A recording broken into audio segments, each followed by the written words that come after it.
The Rebbe soll gesund sein began the Farbrengen this afternoon that today is Yud Shvat, the Yortzeit of the Frierdiker Rebbe. And the Frierdiker Rebbe was the Memalei Mokoim for all the previous Rabbeim, way back, beginning to the Alter Rebbe.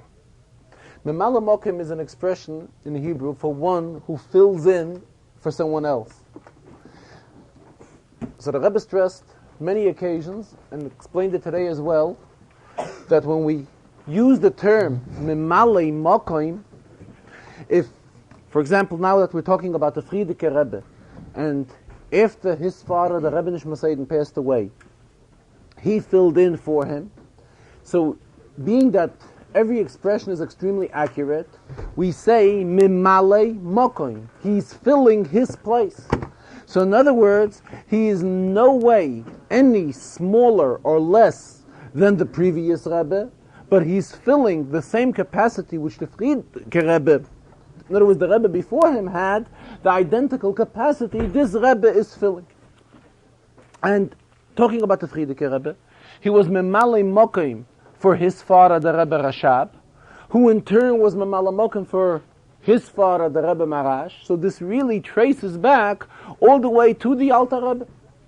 So the Frierdiker Rebbe, in essence, was the Memalei Mokoim of the Alter Rebbe. Based on the Klal in Kedusha, that everything in Kedusha is Malim B'Kodesh, we constantly have to go higher in Kedusha.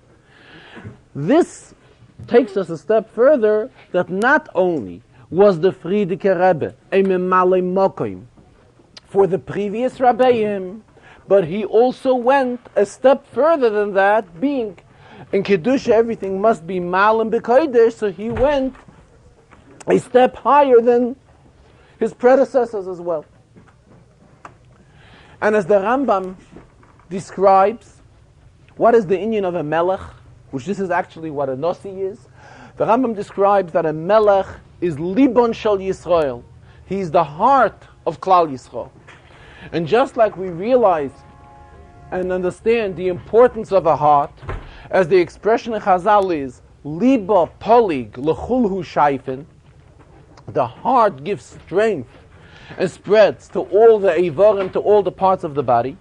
The same when we're talking in spiritual sense, when we're talking about the spiritual leiv, which is the Nasi, which is a Melech, a Nasi B'Yisrael, he also gives koiches L'kulhu Shaifen to everyone that has a shaykhs to him. And here the Rebbe referred that everyone who has a shaykhs to the Rabbeim, as there's an expression that their shaykhs may only be, shaykhs is a contact. Their shaykhs may only be to the extent that they only held on to the klamke. It's a Yiddish expression, meaning all they had a shaykhs, all their relation is to the extent that they held on to the doorknob. So anyone that had any shaykhs to the Rabbeim gains bracha and success in all their endeavors, and particularly in their endeavors regarding afatzas hamayonis and afatzas hayadus.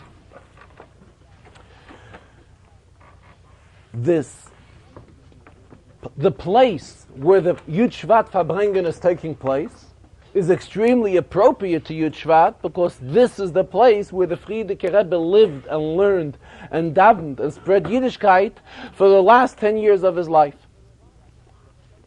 This is the address of 770. B'negeya, the time, it is Yud Shvat, which is again an appropriate date. The Zman and the Mokam are extremely appropriate. Most recently, the Rebbe went on, we've been talking about the importance of printing Tanyas in various parts of the world, as the Rebbe expressed himself very strongly in the last few Farbrengens, and today as well, that each and every city, wherever there is a Jewish community, wherever there are Jews living, he's asking and suggesting very strongly that a Tanya be printed in that community. So the printing of the Tanyas, which we've been talking about recently, and most recent, the Tanya which was just completed here in the neighborhood of Crown Heights, also has a very obvious shaykhis to the inyan of Yud Shvat, which is the Yom Hilula of the Frierdiker Rebbe, because in the Tanya there are two Igrois Kodesh in the Chelik of Igeres HaKodesh which discuss the inyan of a histalkos, of the passing of a tzaddik.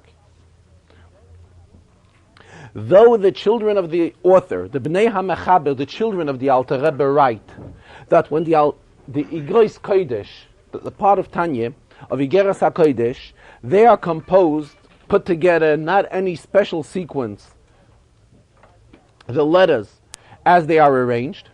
However, we still find two letters. One is the letter number 27, which in Hebrew it is Chav Zayin, and Chav Zayin is Zoch. Zoch in Lashon HaKodesh meaning pure, purity. Shem and Zay is Zoch. As well as the letter afterward, the letter Chav Ches. These are both letters which were written regarding an inyan of the Ptira of a tzaddik. And in the letter of Perek Chav Zayin in Igeres HaKodesh, the Alter Rebbe begins, Ahuvai, Achai Vereyai. He's addressing himself to Ahuvai, everyone, my beloved, my brethren and friends, Asher Kenafshi, who are to me as my soul, Hashem Aleim Yichyu. The Rebbe stressed, here we see how the Alter Rebbe looked on each and every person. Ahuvai, he addressed them as his beloved. Achai, his brethren, and Reyai, his friends. And here again we get a tremendous chizuk for the inyan of Avas Yisrael and Achdus Yisrael, which this is a very major inyan which the Alter Rebbe demanded from his Hasidim and from Hasidim. How important the inyan of Avas Yisrael is.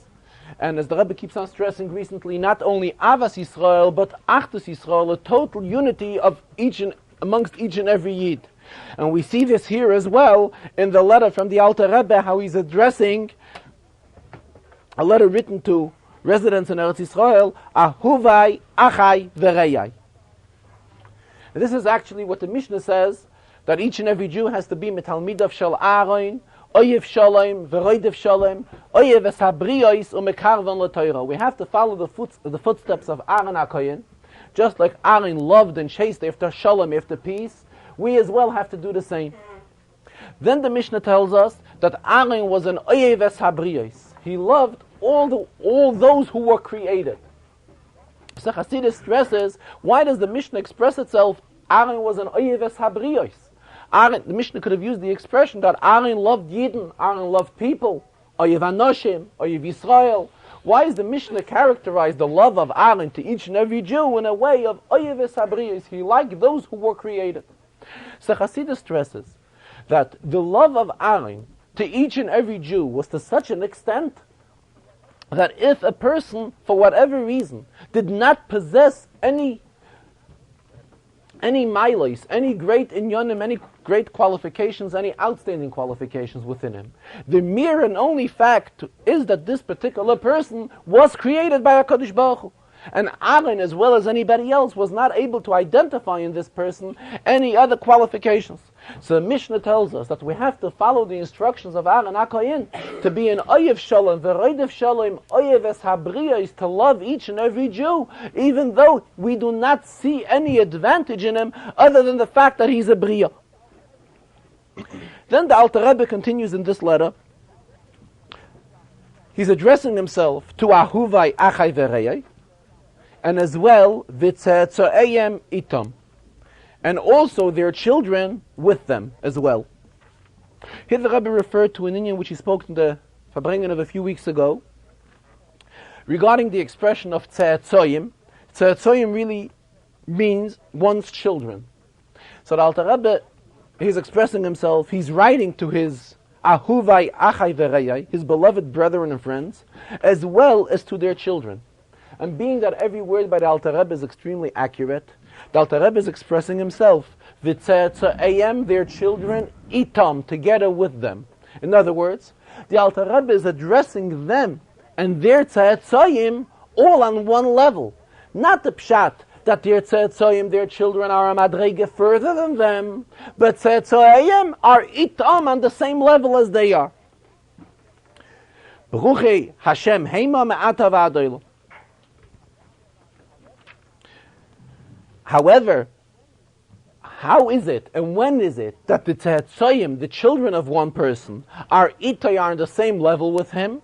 Here the Rebbe stressed this is up to the type of chinuch one gets. In other words, when children are raised in the proper chinuch, then the tzetzoyim, then one's children are remain at the same level and are not at any lower madrege than their parents who raised them. In the letter, the Alter Rebbe gets into the expression of, he's expressing condolence on the passing of Reb Menachem Mendel, who was living then in Eretz Yisrael. And the Alter Rebbe uses the expression lenachmam. He's expressing a condolence b'keflayim l'teishiyah, a double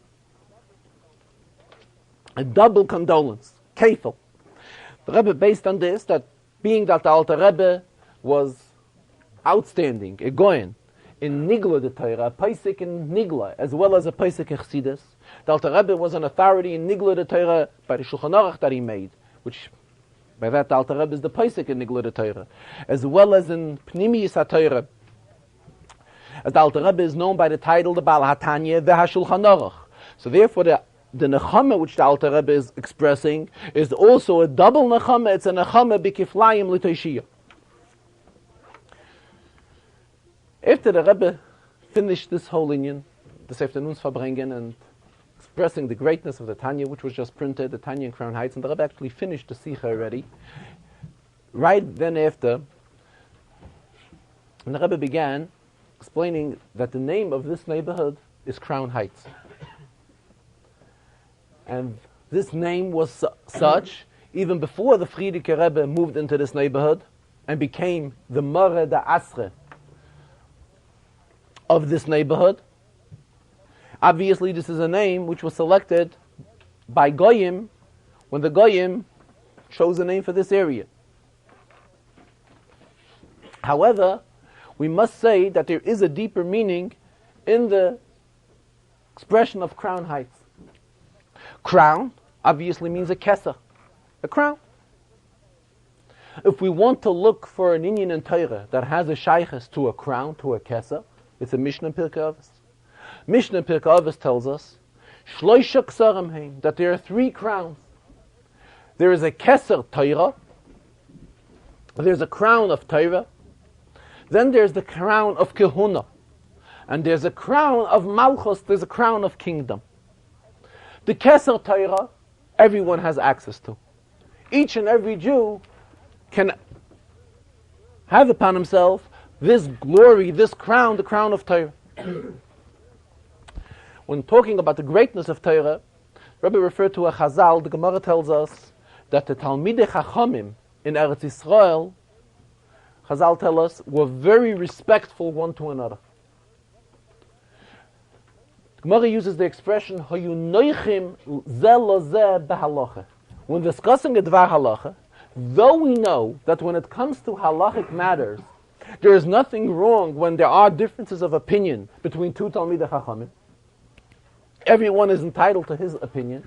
However, at the same time, it was done out of very much love and respect one for another. And this is how Chazal define the Talmidei Chachamim shebe'eretz Yisrael. There is another Gemara. The Gemara tells us, based on a pasuk in Iyuv, "B'machshakim hoshivani," I was set into darkness. Gemara says that Talmud Bavli. This applies to the Babylonian Talmud. Gemara gives reason why, because Chassidus explains it, because the major difference between Talmud Bavli and Talmud Yerushalmi is Talmud Bavli has many questions and many answers. So in order to come to a final conclusion, we have to go through quite a bit of questions and discussions. So it's compared to some sort of a level, a spiritual sense, an inyan of darkness. However, Talmud Yerushalmi does not have that many questions and answers and approaches right away to a conclusion. That is why, in the spiritual sense, Talmud Yerushalmi is referred to as a straight and light, a lichtike way of learning. Here the Rebbe referred to the inyan to the Maila, to the advantage in Yerushalmi, the fact how one respects another. And this is something which the Talmidei Chachamim in Eretz Yisrael acted out very much, lived up to at a very high standard. However, in Bavel, the Rebbe says, here it's a level of b'machshakim hashivani, I was sat into darkness. In other words, when there is no union of love and admiration and respect from one to another, it's compared to darkness and not stam darkness. The pasuk uses the expression b'machshakim hashivani, I was sat into darkness. Union of yeshiva and union of sitting reflects, as Chassidus stresses many times, an union of a hisyashvus. In other words, it's a based and permanent position. However, when one Talmid Chacham respects another Talmid Chacham, this is something which is extremely desirable, and this brings about spiritual light, this brings about lichtigkeit. This goes to such an extent, the Rebbe says, that there is another Chazal which tells us, Divrei Chachamim b'nachas nishmoyim. The words of the Chachamim have to be spoken and nachas very, very politely, very properly. So therefore the Rebbe says, when there are divrei, if one speaks and his way of speech is not in a way of nachas, not in pleasantness, nachas, this meaning would probably be pleasant, then he cannot be defined as a chacham. Then he's not a chacham. Because the Torah gives us a klal, divrei chachamim have to be benachas nishma, and have to be said benachas. All this is benegeya the keser Torah, the crown of Torah, which this each and every yid has a shaykhs to. When we're talking about the crown of Kahuna, normally it applies to the descendants of Shevet Levi.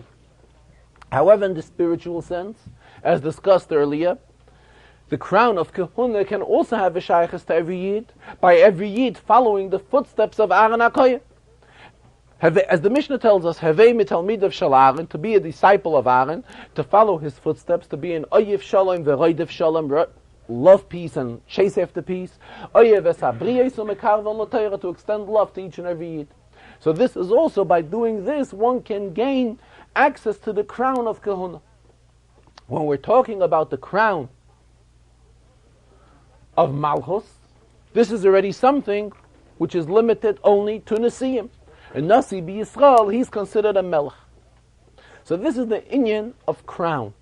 Crown reflecting the Shloisha Ksarim, which the Mishnah is talking about. What is the Pshat crown heights? So obviously when we want to translate properly the concept of heights, meaning something higher. What is higher than the Shloisha Ksarim? We find the response in the very same Mishnah. Mishnah tells us Shloisha Ksarim hein. Then the Mishnah concludes, Keser Shem Tov Eila Al Gabeya. The Keser Shem Tov is one which, the crown of a good name is something which goes on top, supersedes all these three Ksarim. So first of all, the Rebbe raised the question, actually the Mishnah is talking about 4 Ksarim. So the Mishnah should have used the expression, Arba Ksarim Heim. There are 4 different type of crowns. There's Keser Torah, Keser Kahuna, and Keser Malchus. Then there's also a 4th crown of a Keser Shem Tov, which is Eila Al Gabeya. So the Rebbe says the Pshat in the Mishnah is that the Keser Shem Tov brings out the greatness in all the 3 Ksarim. In other words, when are these 3 Ksarim, these 3 crowns, utilized properly? When they are followed with the Keser Shem Tov together with it. What's the Pshat of Keser Shem Tov? Keser Shem Tov, again, a tremendous Avas Yisrael for each and every Yid, a tremendous feeling to see to it that the Keser Torah should reach to every Yid, that every Yid should be able to have a Shaykhs to Torah, and together with it, the constant desire for the coming of Mashiach. That every Yid should daily feel bad that the Shechina is still in Golus, and that Klal Yisrael are still in Golus, and we should have the constant desire for the coming of Mashiach, which all of this is reflected in the 4th Keser, the Keser Shem Tov, which is Oila Al Gabeim, the heights. And Memela, when the first 3 Ksarim come with the continuation of a Keser Shem Tov, this really brings about the greatness of the first 3 Ksarim and brings out the greatness of the first 3 Ksarim as well. Benegeya this week's Parsha, we also know the teaching of the Alter Rebbe. The Alter Rebbe expressed himself that we have to live with the times, meaning to take a lesson of the Parshas HaShavua, which was read today. And particularly today's Parsha, which is the Shir Chumash of Yud Shvat, from Shvid until the end of the Sedra, here we have various inyanim. There, Torah tells us about Mechias Amalek, about the war which the Yidden had with Amalek, and the commandment what we are told that we must wipe out and erase Amalek.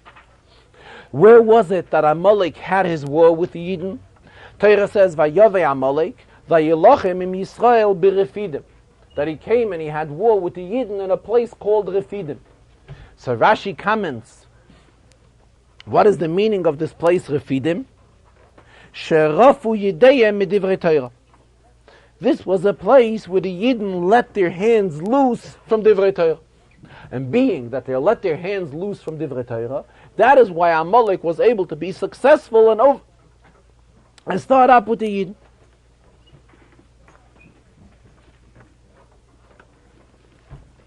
So in a Maimah from the Frierdiker Rebbe, there's a question that is raised.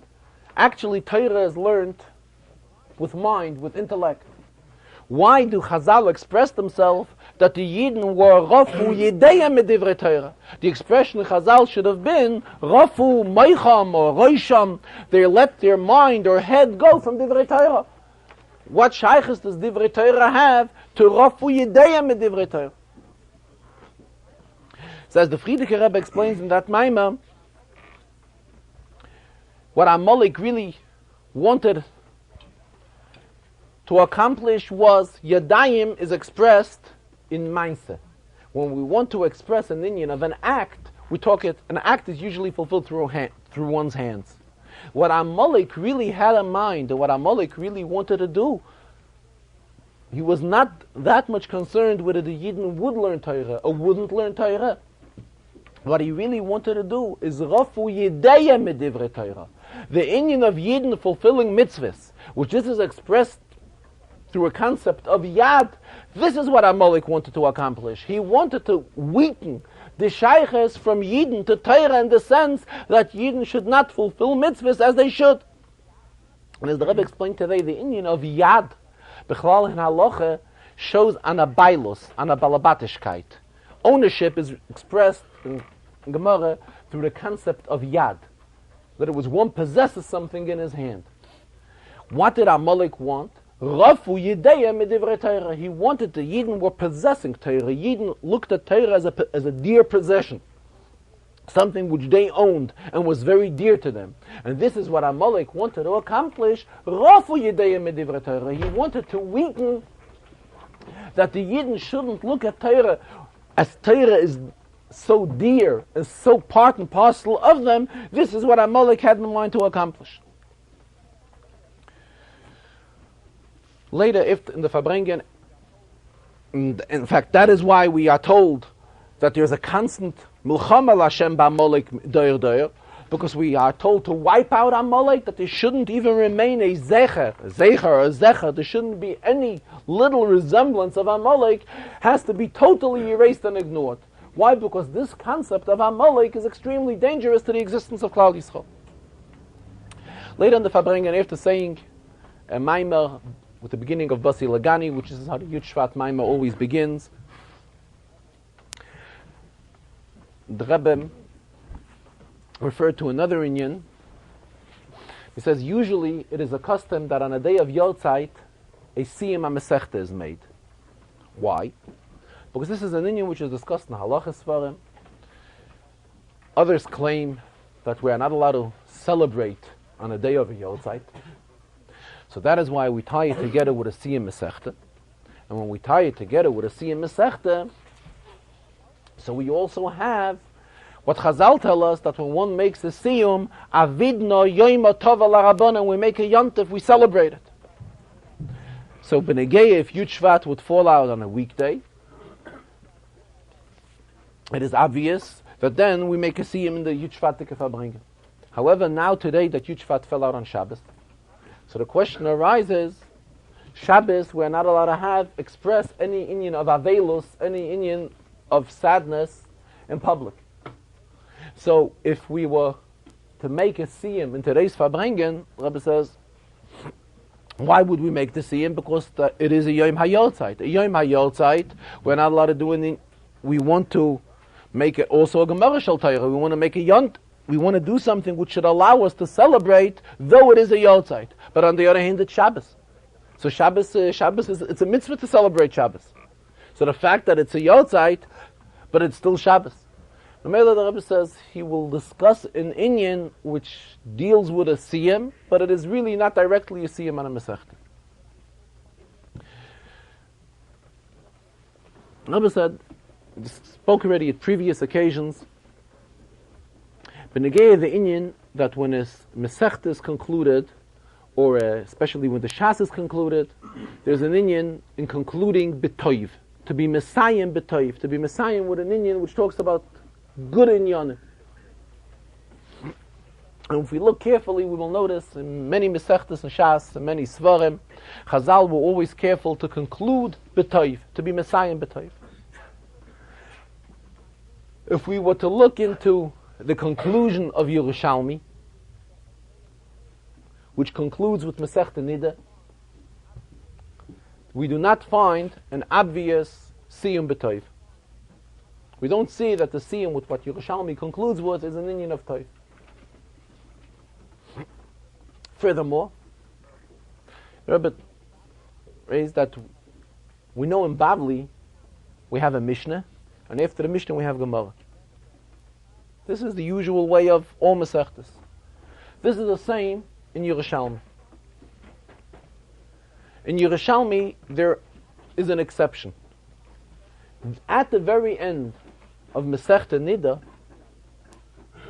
it seems like that there are Mishnahs of Yerushalmi, but there is no Gemara on it. In Bavli, we also have something similar. We have something similar in Bavli. We have it in Masechta Tamid. Masechta Tamid, the first part of the Masechta, has Mishnahs and Gemaras afterwards. The latter part of the Masechta has several prakim which are only Mishnah without any Gemara, which is very strange. In Gemara, either we have those Mishnayos and that there's only Mishnah without any Gemara at all, but to have in one Masechta Mishnah, for one part of the Masechta should be Mishnah with Gemara, and then we should have parts of the Masechta that should be Mishnah without Gemara. This is something which is very strange. However, we see that those that arranged the Shas, when it came to Masechta Tamid, put in these Mishnahs, though there is no Gemara on these Mishnahs. Based on that, the Rebbe says, it would be most proper and according that when it comes to Masechta Nida in the Yerushalmi, Masechta Nida in Yerushalmi should have also printed all the Mishnahs of the Masechta, though there is no Gemara on it. So the Rebbe says that in Masechta Shabbos in Yerushalmi, there is a similar situation. The first few prakim have Mishnah and an interpretation afterwards of Talmud Yerushalmi. However, there are several prakim in the Talmud Yerushalmi of Masechta Shabbos where there is only Mishnah without any following of Gemara. Rebbe said that in earlier editions of the Yerushalmi, it was not printed. However, it came to the first edition of the Yerushalmi Shas, which was published in Vilna. These Mishnahs of Masechta Shabbos were printed as part of Masechta Shabbos. Obviously, the Rebbe says the printer did not do it on his own. He definitely must have consulted with some reliable and authentic people, and they guided him to do so. Question, Rebbe says, what's interesting, those that learn Daf Yomi, they learn a Blat Gemara every day. Obviously, when it comes to Masechta Tamid, and there's these blätter, these pages in Gemara, which have Mishnah without Gemara, obviously they learn these dafim of Gemara as well as it would be Gemara blätter. Now, recently in Eretz Yisrael, it was introduced a concept of learning Daf Yomi also according to Talmud Yerushalmi. It was introduced by the Gerer Rebbe, and interestingly, since the Gerer Rebbe introduced it, at various occasions when the Rebbe makes a siyum on Mesechtes, the Rebbe usually does, he is Mesayim the Mesechta and explains the way the siyum is in the Talmud Bavli, and also gets involved to bring about differences between the Talmud Bavli and Yerushalmi, and also make a siyum on Yerushalmi. So today, while talking about this inyan, Rabbi referred for those who learn the Daf Yomi according to Talmud Yerushalmi. When it comes to the end, so in Masechta Shabbos, being that now these Mishnahs were printed as part of the Masechta, obviously they'll learn the Mishnahs. The question, however, arises, what should be done when they come to Masechta Nida? What are they going to do? L'cha'ira, obviously, why weren't these Mishnahs put into the end of Masechta Nida in the Yerushalmi as well? And here the Rebbe referred to the Munkacher Rebbe, known as the author of the Minchas Elazar. The Rebbe said that the author of the Minchas Elazar was a person who always was medayik in each and every inyan of Torah. He pointed out the importance of being accurate in all different inyanim in Torah. If it's only Torah, it has to be extremely accurate. Chazal Taka tell us that if one wants to be smart, he should yasik, he has to dwell bedina momenis, and these inyanim in Torah that discuss financial issues. However, we can definitely not limit ourselves to learn only one chelik in Torah. And this Munkacher Rebbe really showed it in how accurate each and every inyan in Torah is. And not only in Torah, the Rebbe says, he was extremely careful and always pointing out in Yonim as far as Hashgacha Pratis as well.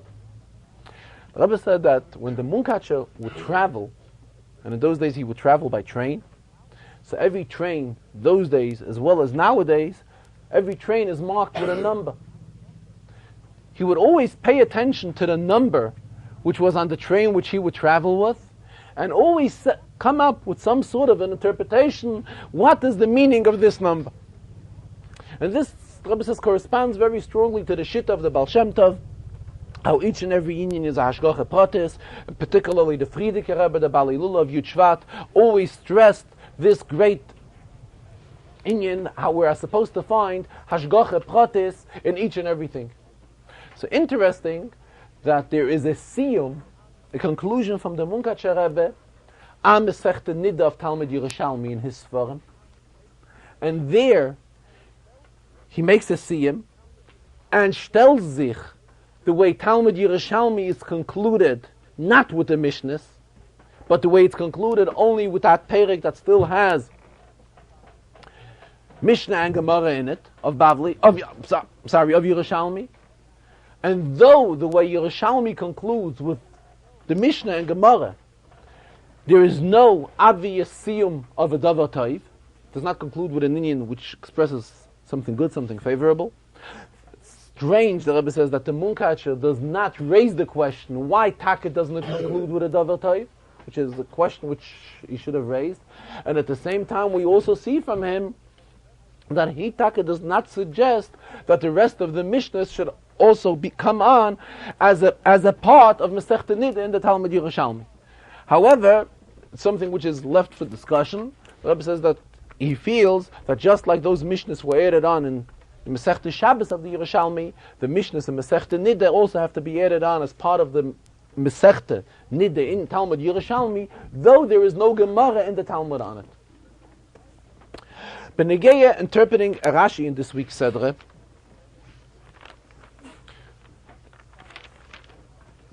so in Pashas Beshalach, as the Rebbe does the last couple of weeks, he raised a question, a shaila,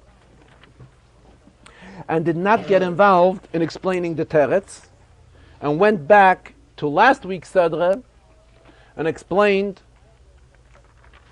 the Rashi in last week's Sedre, which was left open without any teretz, without any answer. First, let us mention the question in this week's Sedre. In this week's Sedre, in Kapitel Tes Vav, Pasuk Yud Zayin. It is towards the end of the Shira. The Pasuk says, Tivi Eimoi, Visita Eimoi, Bahar Nachloscha, Mochen L'Shiftecha Pa'alta Hashem, and the Pasuk concludes, Mikdosh Adnai Koinenu Yadecha. Rashi comments on the word Mikdosh and explains it, Hatam Olav, the trop, the way we read in the Torah, the trop on Mikdosh is a Zokev Godel. Lahafridoi, to separate it, Metevas Hashem Shala'achav, from the word Hashem, from Hashem's name, which comes after the word Mikdash. And Rashi goes into a whole interpretation. Rashi's inyan is teaching us Chumash on a Ben Chumash L'Mikra level to the child, to Pshuta Shel Mikra. Rabbi says it is the first time we come across a Rashi in Chumash where Rashi gets involved in explaining the taich of a word based on the trop which comes along with this word. If there is any taich which has to apply to a word, it's either the Pshuta Shel Mikra arises this taich, but to say that the trop which is on the word brings out how the word is supposed to be interpreted, this is something which is very strange. Now let us go back to last week's Sedra. In Parshas Boy, where Moshe is talking about Makas Peiris, that is after Revi, there's a pasuk, pasuk Zayin, in Kapitel Yud Beis, Kapitel Yud Aleph. How can Rashi allow that the trop should be machriya, should have a decision what the pshat, the pashat, the taich of the word should be? Trop is something which is not in the realm of a Ben Chumash L'Mikra to learn yet. And therefore, how can Rashi involve whether it is a Zokev Godel or not a Zokev Godel, that therefore this is how the word is supposed to be taiched? Getting back to last week's Sedra, in Kapitel Yud Aleph, Pasuk Zayin, Pasuk says, U'l'chayil b'nei Yisrael, to each and every Yid, L'yechatz kelev l'shoynei, L'mei'ish v'ad behema. The dogs, as we would simply taich, did not bark, neither to a Yid, neither to a Yid's behemoth. Laman Teidun, so that we shall know, Asher Yafla Hashem be Mitzrayim or ben Yisrael, that the Rebishter is differentiating, acting different to the Yidden and acting different to the Egypts. So the Rebbe raised the question on last week's Sedra, what shaykhs does this whole concept of L'chayil b'nei Yisrael L'yechatz kelev l'shoynei have to the inyan of Makas Peiris? Furthermore, if we look carefully in proper expressions in Lashon HaKodesh, when we're talking about a dog making noise, we usually use an expression, noiveach, which would mean bark. Here the pasuk uses a completely different word, yechatz. And there's a Rashi, a big Rashi, which begins, Omer ani, Rashi says, I think, I say, where the whole word of yechatz comes from. And what is the proper explanation of yechatz? Why taka does the Torah use here a different word, yechatz, rather than the regular word of neveach, which usually applies to a kelah?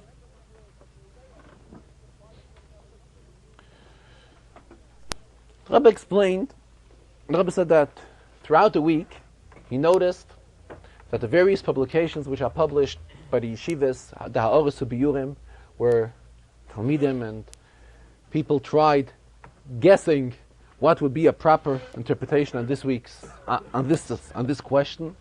Rebbe says that he saw some responses which are along the lines, but it's just like a little bit, once they're into the teretz, they get a little bit off the Pshuta Shel Mikra. But basically, he saw some satisfactory terutzim. What is really happening here is the Torah is discussing Makas Peiris. Torah is discussing Makas Peiris. It's a tremendous muhumma, it's tremendous nervousness and tension going on. Meis kol Peiris be'eretz Mitzrayim. Torah tells us, Ein bayis asher ein sham meis. Every house, every Egyptian home was affected by Makas Peiris. It is natural that wherever there is a lot of noise and a lot of action and a lot of excitement, that the dogs should come out and bark. This is something which is only normal. Pasuk here is telling us, "U'lochayil b'nei Yisrael lo yechatz kelev l'shoynei." The emes is, wherever the Torah is trying to point out throughout all the Makkos until now, that the Yidden were treated different than the Mitzrim, the Torah talks only about the Yidden. Torah never talks about the Yiddish behemoths. Torah doesn't talk about the behemoths which belong to the Yid.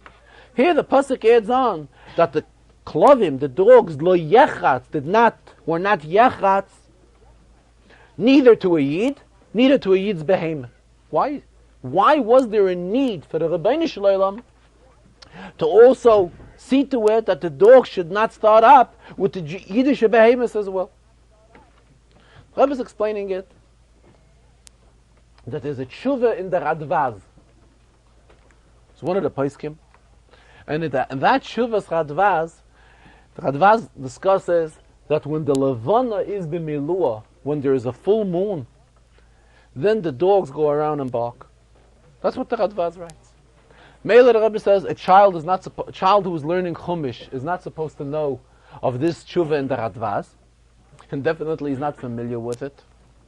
However, we know that very simple things Rashi does not explain. Just like we find by Rashi many times, Rashi quotes a word which he cannot find a proper Hebrew interpretation. Rashi refers to a belaz, to a French interpretation. Why? Because Rashi wrote his Pirush at that time. He felt that with this French word, the child will definitely understand what the taich of this word is. Same thing, the Rebbe says, there are many obvious inyanim which a child is familiar with. And in olden times, in the Cheder, there was an expression by the Malamed. When the children would stay in Cheder late into the evening, and children would be going home, so if it was an evening of Milui Halavana, a full moon, the Malamdim, the Rebbes would tell the children, don't be afraid to go home. There are dogs in the street barking. They biln of the Lavana. And this seems like was some sort of a nature that in a night of Milui Halavana, the dogs would bark. So the Rebbes wanted to comfort their children that when they go home from Cheder, they shouldn't be afraid. And Bechlal, we know that for the barking of a dog, an average person is not afraid. What are we afraid? If a dog gets close to bite, that is when we are afraid. However, stam from a bark, we're not afraid. So the fact that there was barking going on that night, that is a milsa de pshita. That is something which is understood in Pshuta Shel Mikra. Why? We're talking here about the evening of Yudalet to Tesvav. It's 14 days in Nisan and to the eve of the 15th day in Nisan. The evening of Milui Halavana, when the Lavana is in its completeness, that is an evening when Al Pi Teva, as the Radvaz writes, and it's not only from the Chuvas Radvaz, the children in Cheder were well aware that that is a night when dogs bark. So Memele Nevicha, Neveach, which this is the regular expression which is used as far as the barking of a dog, this is something which the Torah does not discuss here. This is something which naturally took place. However, there was something special. The dogs were so excited that not only did they bark, barking was something which was usual for that night, but there was that much excitement going on. And the fact that it was Makas Peiras and all that the dogs went a step further and they were yechatz. Yechatz is already a different type of a noise than the regular barking. And that is why Rashi says, Oimer ani, he is compelled to teach us. It's an outstanding expression in Rashi. We usually don't find in Rashi this expression, Oimer ani, but here we do. In other words, it's something unusual. Shehu loshen shinun, lo yishanen, lo yichoratz lebnei Yisrael. It's a much stronger excitement which the dogs are getting wild. So being that the dogs got so wild that night, the Bnei Shalom made that Elochayil b'nei Yisrael, however, to the Yidden, lo yechatz kelev l'shayna. The dogs did not start up with. Not only to the Yidden, but to the behemoths as well. Why? Why was there a need here, on the night of Makas Peiras, to make an exception that this nace should be not only to the Yidden, but to the Yiddish behemoths as well? Because when the Yidden left Mitzrayim, not only did the Yidden go out of Mitzrayim, as we learn weiter in the Torah, the Yidden, old and young, men, women, children, with all their belongings, left Mitzrayim. If we're talking all their belongings included behemoths as well. So the Yidden had behemoths. So the Rebishter didn't want that the behemoths of the Yidden, which had to leave Mitzrayim in a very short while, should get excited and nervous from the yechrats of the dogs, from the charitza of the dogs. So that is why here there was a need to have a nes b'toich nes, more detailed nes, that the barking the Torah doesn't talk about. We're not concerned here with barking. Barking doesn't bother us. Furthermore, it says if the Yidden owned behemoths, obviously the Yidden then owned dogs as well. So their own dogs could have also been barking. This is something they were used to. Yechatz is something which is much more than barking, a much louder, different type of a noise, a different type of excitement in a dog. And when one sees a yechatz, he definitely gets scared. So the Yidden, Rabbi Shloim didn't want they should get scared, and as well as the Yiddish behemoths, the Rebishter didn't want them to be fearing as well. That is why the Rebishter made here an exception, Laman Teidun, so that we shall know Asher Yafla Hashem, that the Rebishter makes it different, Bein Mitzrayim or Bein Yisrael. See, here we see how each and everything in the Torah and every detail is extremely accurate, that it is exact why the Torah uses the expression yechatz. And Rashi as well does not tie it into the word neveach, to the union of barking, because barking is something completely different. But again, the Zohar in this week's Sadrem, we also raised it very briefly, referred to a Zohar which tells us that Shabbos gives bracha into the entire week. And the Zohar specifies that the Shabbos gives bracha into the 6 days of the week. So Rabbi said this is obviously contradictory to what was discussed in last week's Farbrengen, where it was discussed that Shabbos gives bracha to all the 6 days of the week. However, together with it, it gives bracha to the forthcoming Shabbos as well. And from this Zohar here we see that Shabbos gives bracha only for the Sheishes Yimei HaMais. And the Rebbe left it in a question. To conclude the Farbrengen, Rebbe said that he would like to give along from this Farbrengen, which is taking place here in 770, which again stressed is the place where the Frierdiker Rebbe was involved in Torah and Tefillah for the last 10 years of his life, and here this Farbrengen is taking place. He would like to give along to those shluchim who are here, Rabbanim or Askonim from other cities and from other countries, to take along to their respective places some mashke from this Farbrengen. However, he does not want to detain the tzibur, the public, and therefore, after Shabbos, they will go in tomorrow, they can go in to the office, and that is where they will receive it. However, it is based on the condition that when they will return to their places, they are accepting upon themselves to undertake the work in Afatzas Hamayonis, spreading Chassidus and spreading Yiddishkeit, b'yeser seis or b'yeser reis, with much more enthusiasm as it was done until now. And here the Rebbe referred to the quotation of the Rebbe Marash. Rebbe Marash, who was known for always expressing and demanding things in a way of l'katchila ariba, to go right away above and beyond all types of interferences. So we are blessed, Chassidim are blessed with the bracha of the Rebbe Marash. Rebbe expressed himself, Imdu hachin kulchem. Everybody should stand ready to accept this bracha, that in all the inyanim that have a shaykhs to Torah and Yiddishkeit and Hafatzas Hayadus and Hafatzas Achsidus, it should all be in a way of l'katchila ariba, above and beyond any types of interferences and any types of obstacles. And here the Rebbe alerted us again and urged everyone to be involved in each and every one of the miftzayim, and to see to it, to reach each and every yid with all of the miftzayim, and as well the new inyan which was introduced, to see to it that Yidden should begin their davening with the saying of Hareini Mekabel Alai Mitzvahs Asei Shel V'Ahavta L'Reacha Kamoicha, accepting upon oneself love to each and every yid, and concluding the davening with the saying of Ach Tzadikim Yoidu Lishmecha Yeshvu Yesharim Est Panecha. The Rebbe listed each and every one of the miftzayim, as well as being that it is Shabbos, it is usual that in the Yud Shvat Farbrengen, the Rebbe also makes a magvis, a campaign for an Inyan Shel Tzedakah, for the meistes which are under the Rebbe, being that it is Shabbos, we weren't able to do it during the Farbrengen. However, the Rebbe is reminding to participate in the Magvis Yud Shvat after Shabbos. The Rebbe concluded the Farbrengen with the words that Mashiach shall come mamish now. I do have an important announcement. I have here, was sent over here, forms so that everyone can participate in the Tanya, which the Rebbe discussed today in the Crown Heights Tanya, which was printed.